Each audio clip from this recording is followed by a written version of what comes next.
Godzilla's not there, no, not anywhere. In a sci-fi parody song. Now don't despair, I just think it's unfair. Sorry, but I think it's just wrong.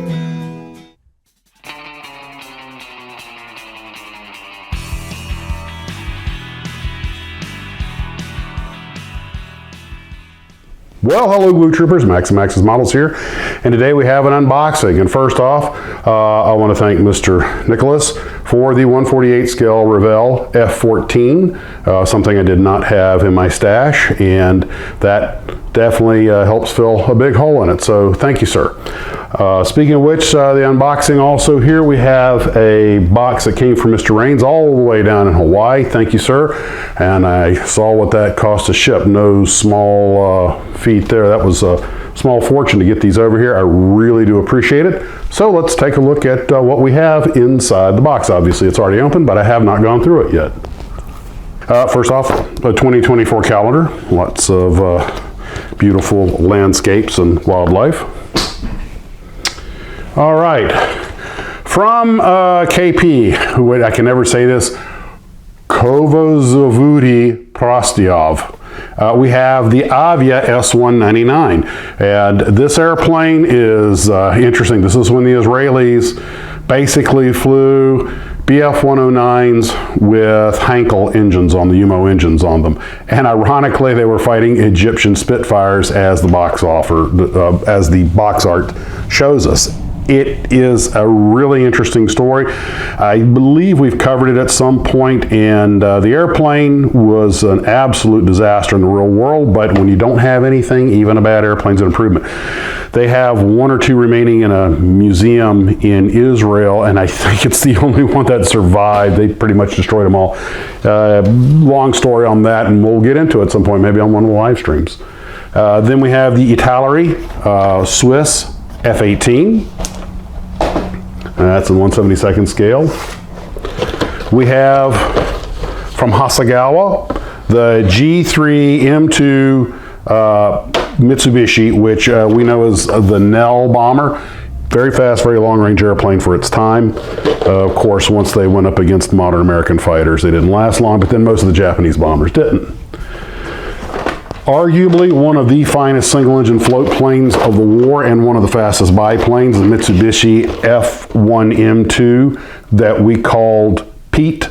This was, of course, the kind of thing they would put on cruisers and stuff as reconnaissance aircraft. Had both forward-firing machine guns and defensive guns, and three of these things launched off of cruisers managed to shoot down an American PBY Catalina during the Battle of Midway. I actually covered that in my video on air operations of the Battle of Midway. This is the Hasegawa 148 kit, and I'm pretty sure a nice kit like this, I'm going to take the time to rig it, but fortunately the rigging doesn't look terribly complex compared to what I've been doing lately on these little jewels right here. Okay, let's see. We have the 1-to-160 space clipper from Mobius, and this is the big version. Oh, there it is. That's space clipper. Ironically, it looks like almost the same box art, except it's just going the other direction. And but this one is a larger scale, and I look forward to that. I put the little tiny one in my office because it was so small, but I wanted to get the bigger one, so that's wonderful. Thank you. And we all remember them as Pan Am in the movie 2001, and you never know, Pan Am may come back. Could still happen. Here we have the Hasegawa Shindenkai, the George. Now this, when we say Shinden, you know, we also think of the Kyosho Shinden, which is the pusher that I recently built that we see in the movie Godzilla -1. This is the George, the Shinden, the one they fielded quite a few of. Arguably the best fighter they put out during the war. This airplane could take a Corsair or a Hellcat in a fair fight, if you're foolish enough to engage in a fair fight in it. And the Americans were warned, don't trifle with these things. All right, we have a Hobby Boss 1/72nd scale P-47D Thunderbolt, and we have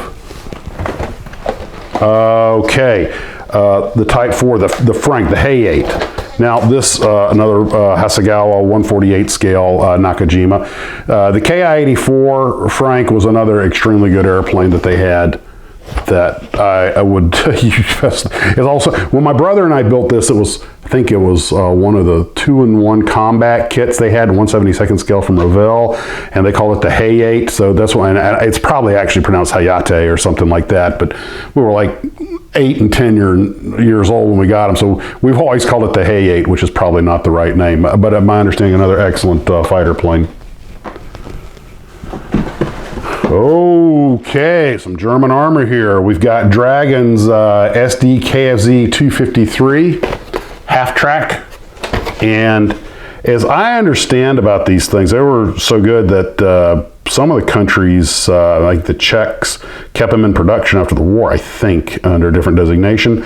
But that's one reason there's still so many of them around to use in war movies, if I believe I have that right. But these things were very, very, very different than American half tracks, and that's almost a subject worth its own video. One of the things, if I'm not mistaken, if you notice how close the front wheel, the steering wheel is, the drive tracks are very close up to the front wheels, which steer. And if I'm not mistaken, like the Kettenkrad, I think when you turn these, there was a complex mechanism in there that would counter steer the powered tracks, unlike an American half track where you just turn the wheel like a truck and it just made it go around, and the differential worked like the differential on a truck. I believe these actually were calibrated to move, be powered separately. I really know something I read somewhere. I know some glue trooper out there who's an armor fan can leave in the comment section below how that worked, and maybe we'll talk about that on the live stream. Oh, more armor. They're gonna have us a good battle. All right, the Israeli Tyran 5. This is from Tamiya, and I'm not familiar with this tank, but at first blush, I'm going to say that it is an Israeli converted T-54 55, just from looking at it. And what does it say here? Here it goes. Okay, detail plastic, highly accurate, complete with Israeli fitted 105 millimeter M68 that replaced the original T-55 100 millimeter gun. Ha! Yeah, being trained in Cold War armor in the Army still pays off. We had to be able to spot Russian American Army. They had flash cards, and if you got through with 100%, you could get, or beat the company commander at it, you could like get a 3-day pass, which I got one time. Okay, we have the Waterline series Chitose. I believe this is one of their early cruisers. It's a Japanese seaplane carrier, 1/700 scale. I'm gonna put that over there because these boxes are stacking up kind of high, and I've got to be able to put the big ones on there. All right. From Bronco models, I have never built a Bronco model. Bronco models, the manned German V1 Fiesler 103 RE-4 piloted. This is one of their test vehicles. And we've probably all seen the movie Operation Crossbow with the woman playing Hannah Reich. Successfully flew one of these, which she actually did. Whoop, okay, easy does it. Careful. Steady, lads. Steady. What movie was that from? Minicraft, here's the Betty. And this is in 1/144 scale, G4M Type 1 Betty bomber. Arguably one of their best all-around airplanes. Although I'd have to say that Peggy was probably the best.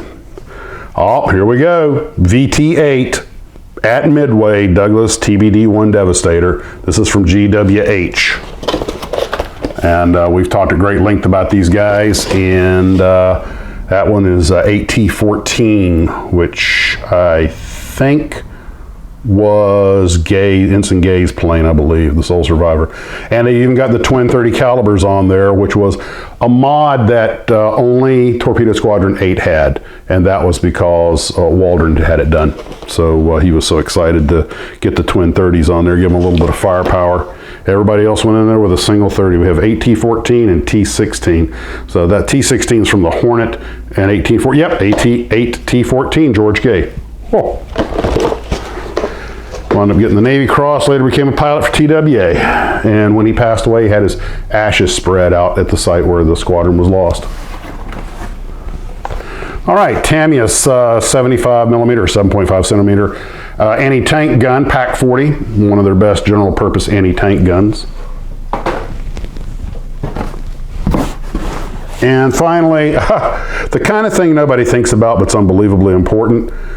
This is from Mini Art, and it is a water buffalo, basically a water trailer. And guys, this is 1/35 scale. Trust me, this is one of the most important pieces of equipment a military can have. It's the kind of thing that a lot of people don't, you know, there's no glamour to it. I mean, it's a water trailer. Yeah. Army runs on its stomach, and there's 3 things an Army has got to have just to survive: air, water, food. Clothing and shelter are pretty close follow on, but those 3 things, I mean, you know, how long is an Army going to last without fresh water? Well, guys, there's something else in here. I don't know if it's just, it's a newspaper from Hawaii.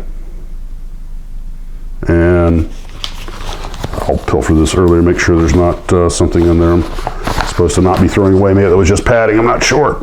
Anyway, well, Mr. Rain, thank you very much. This is fantastic. And I'm going to go find some space over here. In fact, I'm going to go rearrange the shelves right now and make room for these and get lined up which ones I want to build first. Get them in the line, get them in the queue. I have to go to work tomorrow, so I'm going to try and make a video tonight for release in the morning and perhaps an afternoon video, but that'll be it for about 5 days. Mike Mashat and I are planning to get together Friday in Los Angeles, the Proud Bird, between 5 p.m. and 7 p.m. California time for meet and greet if anybody wants to go ahead and be out there to just come and say hi. And a couple of guys have already said that they're going to try and make it, and I'm looking forward to it. Tommy, talking to you. And that's really all I have for tonight. So again, huge thanks to Mr. Nicholas and to Mr. Rain. I appreciate all the expense and everything else that goes into shipping these. I really do. And I will see all of you guys later. Take care of yourselves. And as always, model on.